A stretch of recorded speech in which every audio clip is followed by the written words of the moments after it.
Hello, and welcome to another episode of the Quadruple D. So, in this episode, I'll discuss how a billionaire cosmetics heir is behind Trump's Greenland greed, and I will basically start with that, but I will also explain the weird myth based origins of the company that he inherited and explore the most publicized scandal of the powerful right wing media figure who tried and failed to get this billionaire cosmetics heir hired as a politician. So, you may have heard about Trump trying to acquire Greenland, even threatening to use military force to do so. So, where did Trump get this wacky idea from? Well, the idea that the United States might acquire Greenland did not come from any formal policy process, congressional debate, or public mandate. It emerged instead from an informal conversation between wealthy elites. And according to John Bolton, himself not exactly a great guy, but he served as Donald Trump's national security advisor in 2018. According to him, Trump summoned him to the Oval Office one day to relay an unusual suggestion. A prominent businessman, Trump said, had proposed that the United States buy Greenland. Bolton later told The Guardian that the businessman was Ronald Lauder. And Lauder is the heir to the Estee Lauder Cosmetics empire, one of the world's largest beauty corporations, with annual revenues in the tens of billions of dollars. He has known Trump since the early 1960s when both were young men moving in elite New York social and business circles. The relationship long predates Trump's entry into electoral politics. After Trump raised the idea, Bolton said he spoke directly with Lauder about Greenland. Soon afterward, the White House tasked officials with exploring ways to expand U.S. influence over the Arctic territory. Greenland, while geographically part of North America, is a self governing territory within the Kingdom of Denmark. Its population is roughly 56,000, predominantly Inuit, and it has been pushing for greater autonomy for decades. Decisions about its future have repeatedly been made by colonial powers with little regard for local consent, first by Denmark and now increasingly by global superpowers like the United States and others.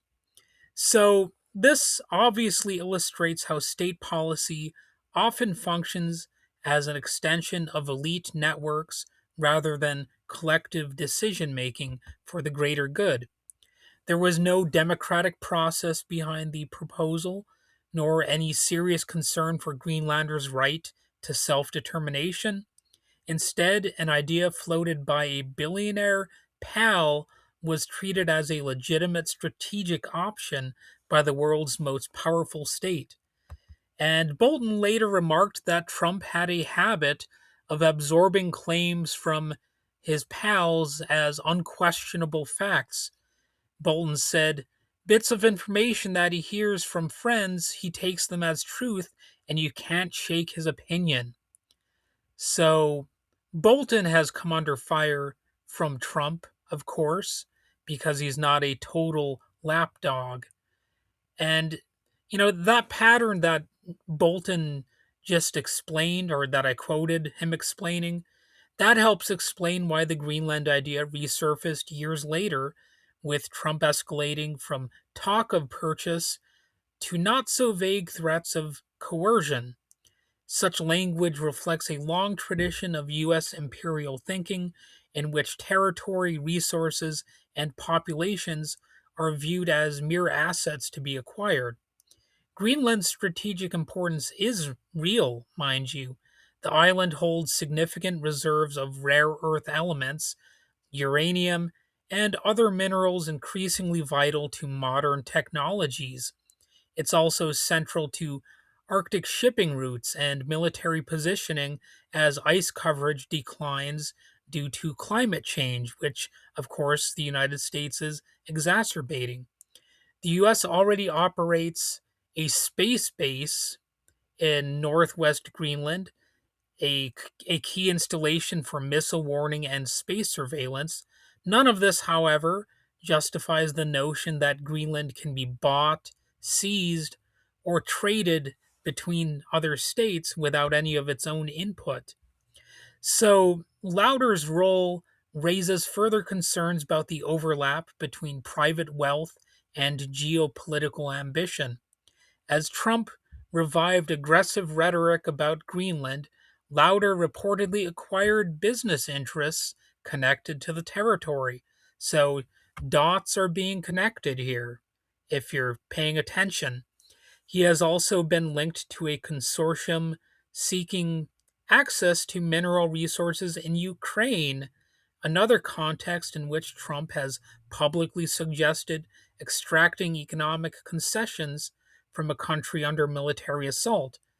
And I'm not sure how that deal is going, but they have Ukraine in a rough position to the point where it kind of sounds like the United States and Russia can basically tag team the place. And I think that's ultimately the plan. While direct causation is difficult to prove, the pattern aligns with a broader critique. I don't know why I said critiqued, but capitalist interests and state power frequently reinforce one another, especially during crises. So, boy, do they ever like to manufacture crises, don't they? And Lauder's resume reflects this fusion of wealth, government, and influence. After working in his family's cosmetics business, he served in the Reagan administration at the Pentagon and later as U.S. ambassador to Austria. In 1989, he ran unsuccessfully for mayor of New York. At no point was he elected to national office, yet his ideas have shaped U.S. foreign policy discussions in ways that affect entire populations. So, what the Greenland episode ultimately reveals is not just Trump's impulsiveness, but a system where borders, land, and lives are treated as negotiable commodities by a small ruling class. So, from an average person standpoint, the problem is structural. As long as states and capital are intertwined, the voices of those who actually live on the land in question will remain secondary to the interests of the powerful. So keep that in mind here. All right, moving on to the second segment of this episode, which I call the peripheral poophead of the week, and that is Estee Lauder herself. So Ronald, this person I was talking about, is the sole living heir to the Estee Lauder Cosmetics Company, founded by his parents, Estee Lauder and Joseph Lauder, in 1946. So, who was Estee Lauder? Why is her story interesting? Well, in addition to being a successful businesswoman, she was also a great example of bizarre corporate myth making, basically lying. That the word myth is sometimes just a cute little stand in for somebody lying. So Estee Lauder, born Josephine Esther Menser on July 1st, 1908. She died in 2004. She is usually presented as a singular business genius.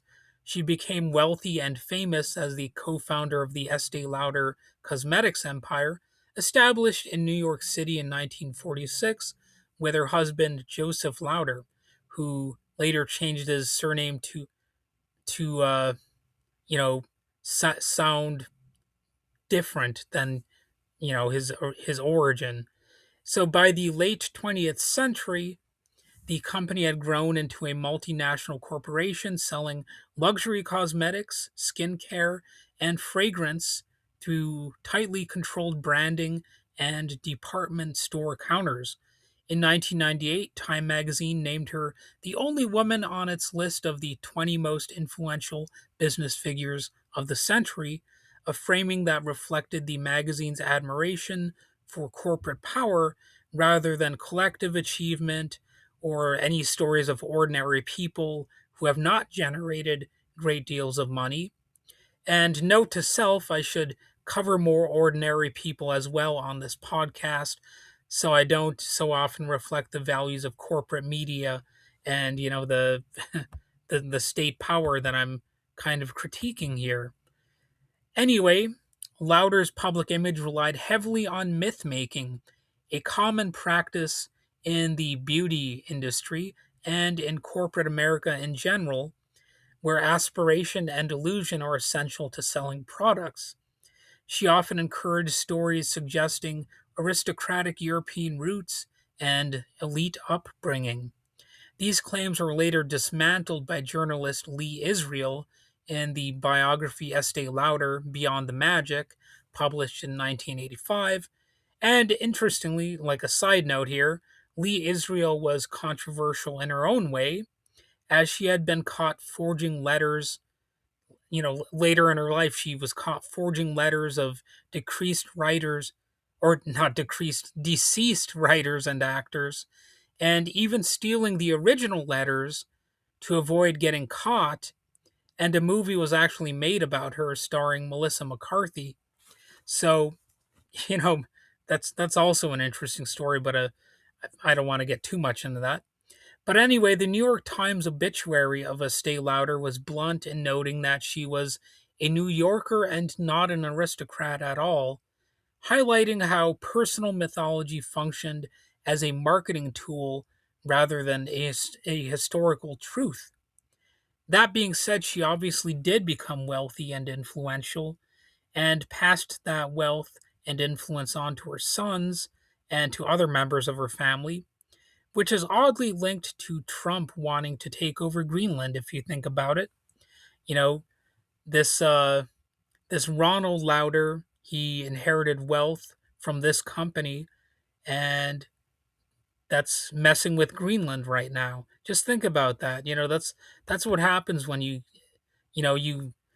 let the myth of the wise business leader run the government. It's a pathway to having a government that is run for big business, by big business. And one way I've worded this before is that you have to regulate corporations or they end up regulating you. And I think we've seen example after example after example of this, and I could add another after example to it too, but you get the point. So that's in addition to the premise that maybe these big businesses, these hierarchical structures should be abolished. But I'll leave that up to you to figure out if that's what should be done here or if there should just be more regulations. You know. So her actual background, despite all this myth making of her, having a family background with a rich aristocratic past, but her actual background was working class and immigrant. She was born in Corona, Queens, the second child of Rose Schatz and Max Menser, both Jewish immigrants from Central and Eastern Europe. Like many Jewish families fleeing poverty and anti Semitism in the late 19th century, they arrived in the United States with little capital and relied on small scale retail and family labor to survive. This reality stands in sharp contrast to those those layered narratives of inherited refinement. But I've got my tongue twisted up here today, I guess. But Rose had emigrated to the U.S. in 1898 with children from a previous marriage, joining her first husband, Abraham Rosenthal. After that marriage ended, she married Max Menser in 1905. When their daughter was born, they initially planned to name her, something else, and she had her name registered as Josephine, but Estee became her everyday name. Decades later, as part of building a luxury brand, she added that French style accent to the name and standardized its pronunciation, reinforcing the association between beauty products and European prestige. So basically, even the pronunciation of her name that we commonly do today is manufactured. It doesn't actually reflect her actual family background. So it's a bit of a bizarre bizarre backstory, I think. And Louder's story is less about individual brilliance than about how capitalism concentrates power while erasing collective labor. You notice that all the focus is on how brilliant she was, but the Estee Lauder companies depended on the work of chemists, factory workers, retail clerks, and advertising staff, and of course the power of consumers buying products and presumably sometimes giving market research feedback. So, they rarely give credit to the consumers themselves when it comes to the success of these companies. And if you think about it, that's like a major insult. Like they don't care about the fact that you're spending your own hard-earned dollars to put money into these companies. So they're really kind of insulting you when they elevate these people so much and make you seem like you're so little when in fact they wouldn't enjoy their success without you being willing to put whatever differences you have aside and giving these companies your money. And maybe there's less in there. Maybe you shouldn't be giving them so much money. Maybe I shouldn't be giving them so much money, you know? But that's something to think about, the credit and wealth always flows upward to owners and executives, and they don't want to give the credit to those lower on the totem pole in the classic tradition of elitist mindsets. So when the company went public in 1995, the Lauder family retained disproportionate voting control, which is a common corporate structure that limits democratic input from workers and smaller shareholders alike. So, you've got this structure where wealth just keeps flowing upward and more of it goes upward. And what do you know? They're addicted to it. They love it. And they want more power, and it becomes more draconian, and these families get more full of themselves, and so on and so forth. And the beauty industry as a whole has long relied on rigid gender norms, racialized beauty standards, and aggressive advertising to create insecurity and demand. Now, don't get me wrong, I'm not saying don't wear makeup, but you know, you have to kind of look at the bad as well as the good when it comes to that. I often say look at take the good with the bad, but sometimes you got to look at the bad as well as the good as well. It goes both ways. So Estee Lauder was an innovator in sales techniques such as free samples and personal demonstrations, but their overall corporate propaganda methods also intensified consumer ideological dependence on branded identities, and of course, a lot of self conscious uh, fear based on not looking pretty enough, not looking beautiful enough. And of course, the media and right wing shaming of quote unquote ugly women no doubt feeds into that. The media loves women who are just, they look a certain way or whatever. And don't get me wrong, I've got mixed feelings about this because I too like to see attractive people in the media. It's like it's something that comes pretty naturally. You want to see people who look good or whatever. But when the media only has those types of people, well, for one thing, it's like not an honest representation of the world. You know, you know what I mean. It makes everything look a little bit more mythological and false. But for another thing, it's there's something a little bit more deviant behind it if you really think about it. Like superficial stupidity, it all feeds into myth making. It dumbs life down. It makes people more cruel towards people who don't look a certain way because they're constantly being fed this narrative of people needing to look a certain way in order to be attractive, etc., etc. When fortunately, you don't necessarily need to be like a top-notch beauty queen or the biggest hunk on the planet to get laid or whatever, or to fall in love or any of that kind of stuff. But like the beauty industry and mass media in general, they really like to promote these idealized forms. And I'm not again, I'm not saying that it should be illegal or anything like that. I'm just saying, it's full of shit. That's basically the message here. And like many cosmetic firms, the company has faced criticism over its practices.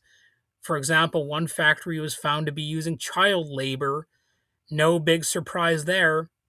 And if you let these companies have their way, it'll be no big whoop. Nobody's supposed to hear about it. Nobody's supposed to care about it. Use child labor. In fact, that that'll be par for the course if these people have their way. That will be the norm. Child labor, prison labor, of course, automation is another factor here. So that's one of the struggles that we're faced with as well.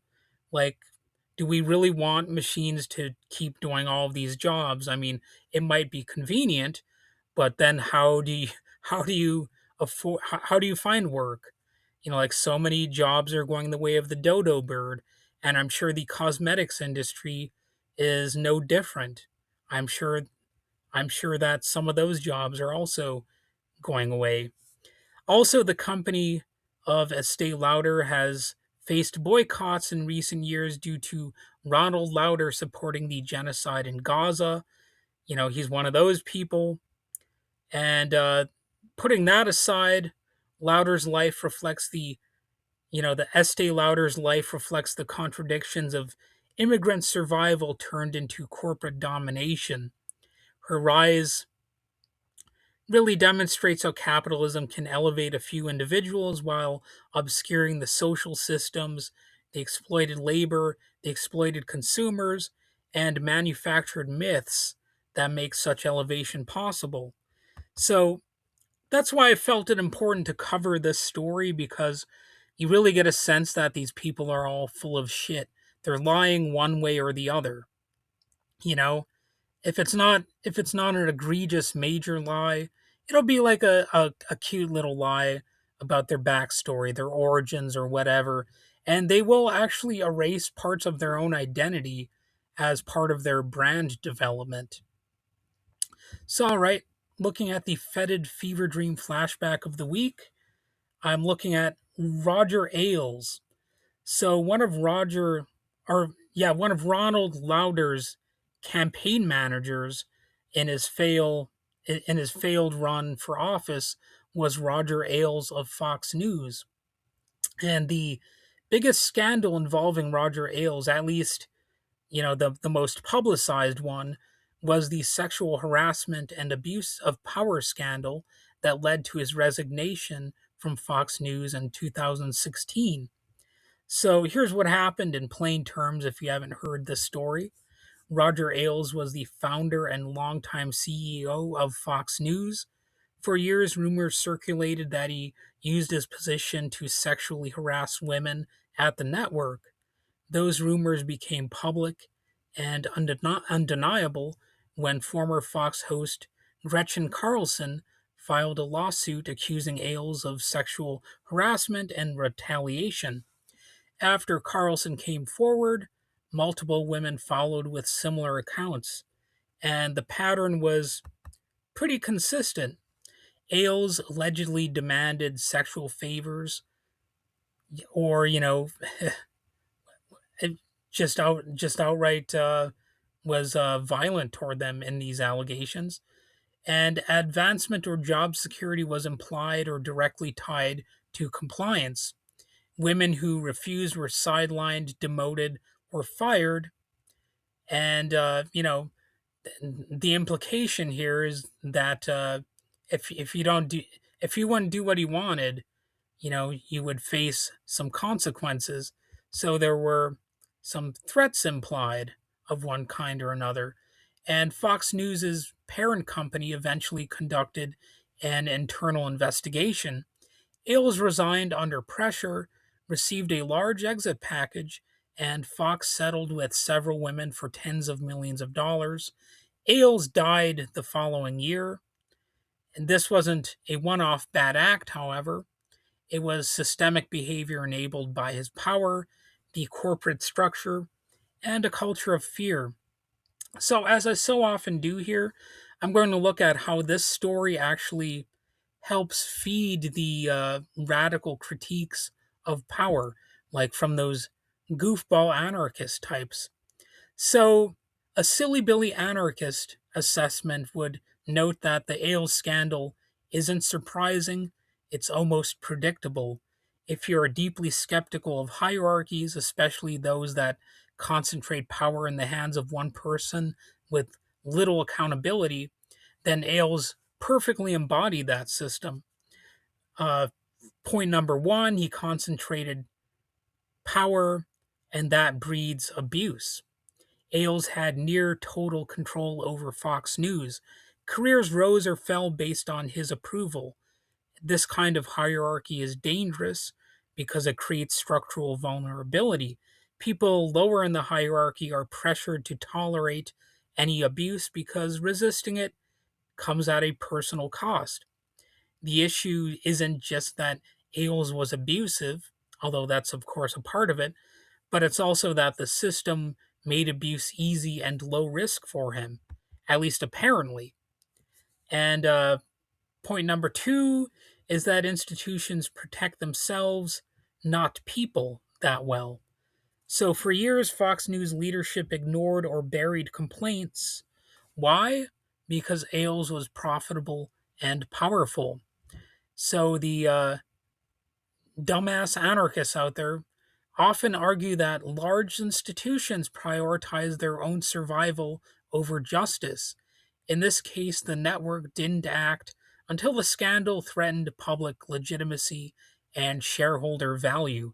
The harm to women was tolerated until it became bad for business. So, point number three, legal remedies came late and were limited.